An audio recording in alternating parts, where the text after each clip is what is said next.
Assalamualaikum warahmatullahi wabarakatuh. Nama saya Moh Rizky dengan NIM 2351200023. Saya dari kelompok Abu-Abu. Perkenalkan, nama saya Salwa Aulia Ramadhani dengan NIM 2351200007. Assalamualaikum warahmatullahi wabarakatuh. Perkenalkan, nama saya Lestari Saryanto dengan NIM 23512016. Jadi, judul materi kami yaitu uji multikolonialitas dan uji heteroskedastisitas. Multikolonialitas itu sendiri pertama kali diperkenalkan oleh Reginald Price tahun 1934. Menurut Price, suatu model regresi dikatakan terkena multikolonialitas bila terjadi hubungan linear yang sempurna atau pasti di antara beberapa atau semua variabel bebas dari suatu model regresi.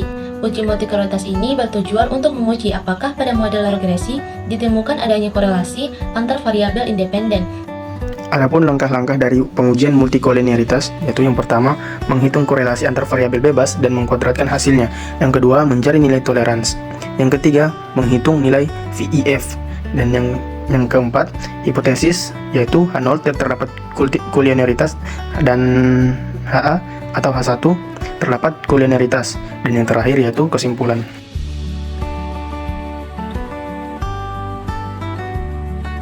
Baik, saya di sini akan menjelaskan contoh kasus pada multikolonialitas. Jadi, misalnya seorang peneliti ingin mengetahui hubungan kolonialitas antara kesadaran masyarakat, berarti kesadaran masyarakat jadikan X1, dan produk halal. Nah, produk halalnya X2 terhadap pembelian di pasar syariah. Nah, karena ini materi multikolonialitas, jadi kita tidak usah pakai variabel Y atau variabel dependen. Kita cuma menggunakan variabel independen karena untuk mengetahui hubungan antara dua variabel ini. Jadi di sini langkah-langkah yang pertama yaitu menghitung korelasi antar variabel bebas. Jadi di sini sudah terlihat rumus cara menghitung antar variabel bebas, yaitu R sama dengan N sigma X1 X2 dikurang sigma X1 kali sigma X2 per akar N sigma X1 pangkat 2 dikurangi sigma X1 sigma X1 kuadrat dikali N sigma X2 pangkat 2 kurang sigma X2 kuadrat. Nah, jadi kita di sini sudah mengetahui, di sini sudah terlihat rumus, jadi kita tinggal pindahkan. Nah, saya lanjut, di sini sudah ada tabel bantu, yaitu X1 X2 X1 kuadrat dan X2 kuadrat. Nah, 25 ini asalnya dari X1 dikalikan dengan X2 yang berarti 5 dikali 5 sama dengan 25, begitu seterusnya, dan X2 kuadrat ini juga 5 dikalikan dengan 5. Nah, hasilnya 25, begitu juga seterusnya. Nah, X2 kuadrat ini juga sama, yaitu X2 dikali, yaitu 5 dikali dengan 5. X2-nya dikali 2 kali karena dia kuadrat, begitu juga seterusnya. Dan di sini ada sigmanya bagian bawah ini. Ini sigma didapatkan dari penjumlahan dari semua data dari atas sampai bawah, data ke-1 sampai data ke-5, begitu juga seterusnya. Nah, selanjutnya kita ubah rumus-rumus yang cuman gambar-gambar X1 X2 ini kita ubah menjadi angka. Nah, langsung saja. Jadi di sini N sigma X1 X2. Nah, karena N-nya kita ketahui adalah 5, jadi sigma X1 X2 kita lihat mana X1 X2. Nah, yang ini sigmanya 94, berarti 5 dikali 94 dikurang sigma X1, mana sigma X1? Ya, ini 23 dikalikan dengan sigma X2 yaitu 20. Nah, selanjutnya dia dibahagi, nah terus dibahagi dengan akar. Jadi di sini N-nya 5, N yang di atas kita pindahkan datanya 5 dikali dengan sigma X1 pangkat 2. Sigma X1 pangkat 2 yaitu yang ini. Berarti 109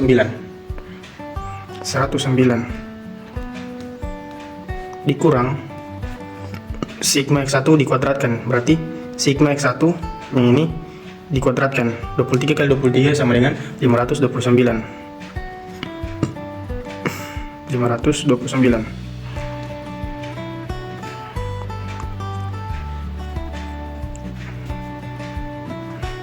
Nah,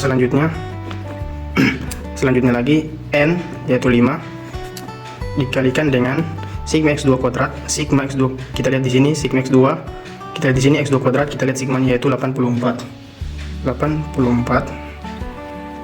dikurangi dengan sigma X2 dikuadratkan, yang berarti X2 ini, sigma X2 ini dikuadratkan, yaitu 20 kali 20 sama dengan 400. Kemudian kita sederhanakan nilai-nilai di atas. agar bisa nanti dibahagi. R sama dengan, saya langsung sederhanakan saja angka-angkanya agar tidak perlu ribet. Kalau teman-teman ingin hitung sendiri ya silakan. Jadi di sini nanti 470 dikurangi 460 per bahagi akar 16 dikalikan dengan 20. Oke. Turun ke bawah lagi, R sama dengan 470 dikurang 460 yaitu 10 dibagi dengan 16 kali 20. Jangan lupakan di sini akarnya, yaitu 16 kali 20 yaitu 320. Nah, setelah itu kita sederhanakan lagi. 10 dibagi akar 320 itu hasilnya sama dengan 0,559 017. Nah, di sini kan sudah kelihatan nilai R atau nilai korelasinya. Jadi kita ikut sesuai rumus, nanti nilai korelasi ini kita kuadratkan. Yang artinya 0,559017 ini dikalikan dengan 0,55907, yaitu hasilnya akan didapatkan yaitu 0,3125. Nah, selanjutnya teman-teman masuk ke langkah kedua, yaitu mencari nilai toleransi atau yang biasa disingkat dengan tol. Jadi rumus mencari toleransi itu yaitu tol sama dengan 1 dikurang R kuadrat atau korelasi kuadrat R kuadrat, yaitu tol sama dengan 1 dikurangi 0,3125, yaitu sama dengan tol sama dengan hasilnya nanti yang didapatkan dari 1 kurangi 0,3125, yaitu dia akan mendapatkan hasil 0,6875. Nah, di sini sudah kelihatan nih nilai tolnya. Yaitu lanjut ke langkah ketiga, yaitu menghitung nilai FIF, menghitung nilai FIF. Nah, jadi rumus mencari nilai FIF itu VIF itu yaitu VIF sama dengan 1 dibagi tol, yang artinya 1 nanti dibagi dengan nilai toleransi yang di atas, yaitu FIF sama dengan 1 dibagi dengan 0,6875. Oke, yang akan mendapatkan hasil yaitu bernilai 1,4545. Nah, jadi hasil dari VIF ini yaitu 1,4545. Masuk nih ke langkah berikutnya, yaitu hipotesis. Seperti yang teman-teman ketahui,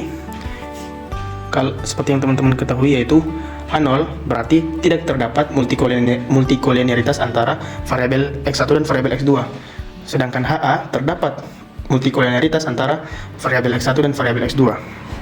Itu langkah yang berikutnya, yaitu yang langkah keempat. Setelah langkah keempat, yaitu kita masuk di kesimpulan. Nah, selanjutnya masuk nih di bagian kesimpulan.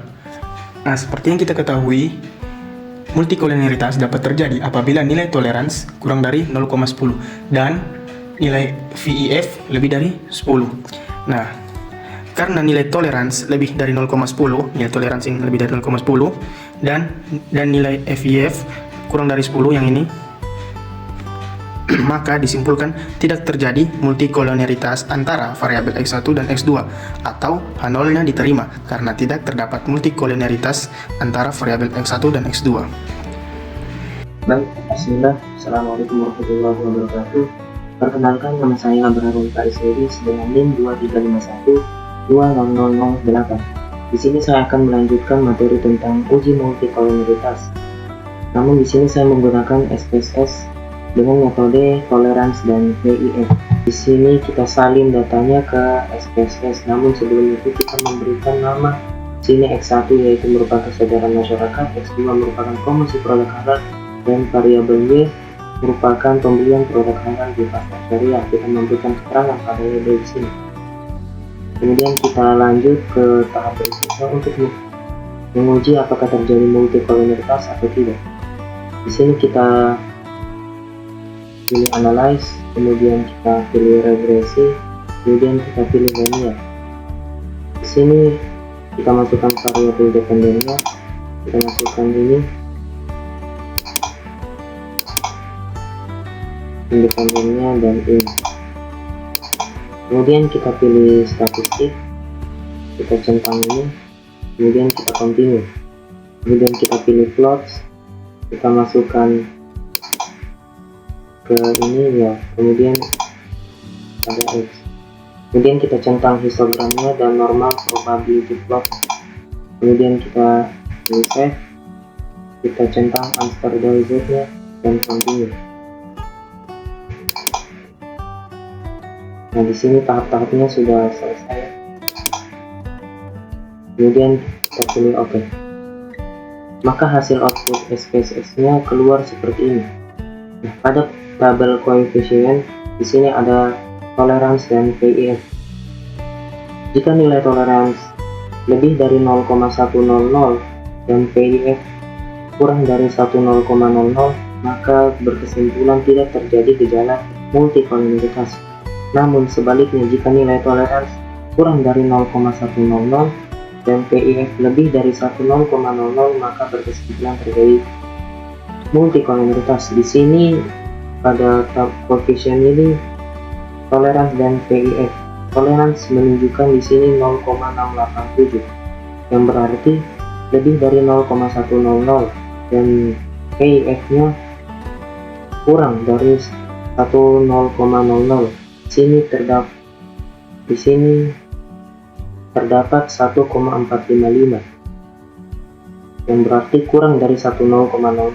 Maka hasil data yang kita olah tadi dan di output daripada SPSS ini menunjukkan bahwa tidak terjadi gejala multikolomeritas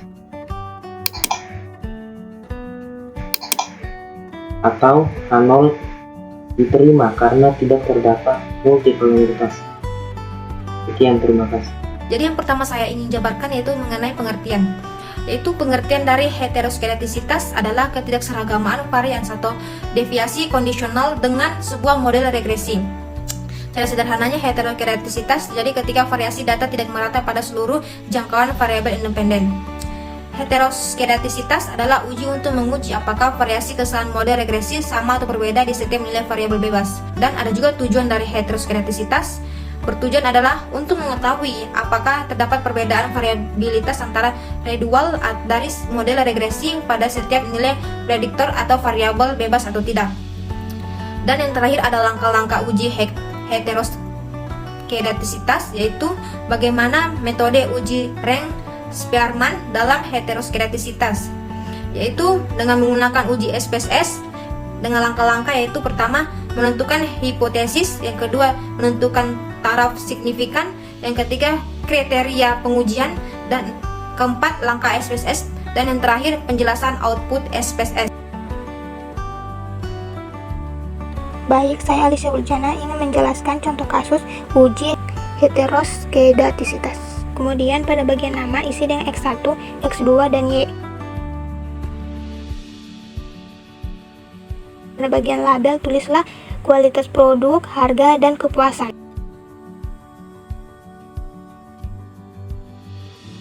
Setelah itu input data dari seluruh variabel X dan Y pada data view ke SPS. Berikutnya cari nilai unstandardized residual dengan klik analysis, setelah itu klik regression, setelah itu klik linear. Setelah itu akan muncul kotak dialog. Berikutnya pindahkan variabel Y kepuasan pada kolom dependen. Masukkan variabel kualitas produk X1 dan harga X2 ke dalam independen. Setelah itu klik save. Akan muncul kotak dialog dengan nama linear regression save. Kemudian berikan tanda centang pada bagian unstandardized, lalu klik continue. Selanjutnya klik OK. Lihat pada bagian data view keluar variabel baru dengan nama res1. Langkah selanjutnya adalah klik analysis, lalu klik coklat, lalu klik before. Akan muncul kotak dialog before insertion. Masukkan variabel kualitas produk X1, harga X2, dan ustadaris residual ke kolom variabel. Kemudian hilangkan tanda centang pada bagian person, berikan tanda centang pada Spearman, terakhir klik OK. Jika sudah tepat langkah-langkah di atas, maka akan muncul output SPS. Adapun interpretasi heteroskedastisitas yaitu jika nilai signifikan lebih dari 0,05 maka tidak terdapat gejala heteroskedastisitas. Sedangkan jika nilai signifikan kurang dari 0,05 maka terdapat gejala heteroskedastisitas. Nah, kebetulan nih dalam hasil output SPSS kita bisa lihat bahwa variabel X1 dan variabel X2 memiliki nilai signifikan lebih dari 0,05, maka kita dapat ketahui bahwa tidak terdapat gejala heteroskedastisitas dari output data di atas. Baik, itulah penjelasan dari kami kelompok abu-abu. Terima kasih kepada teman-teman yang telah menyimak penjelasan dari kami. Kami kelompok abu-abu pamit undur diri. Assalamualaikum warahmatullahi wabarakatuh.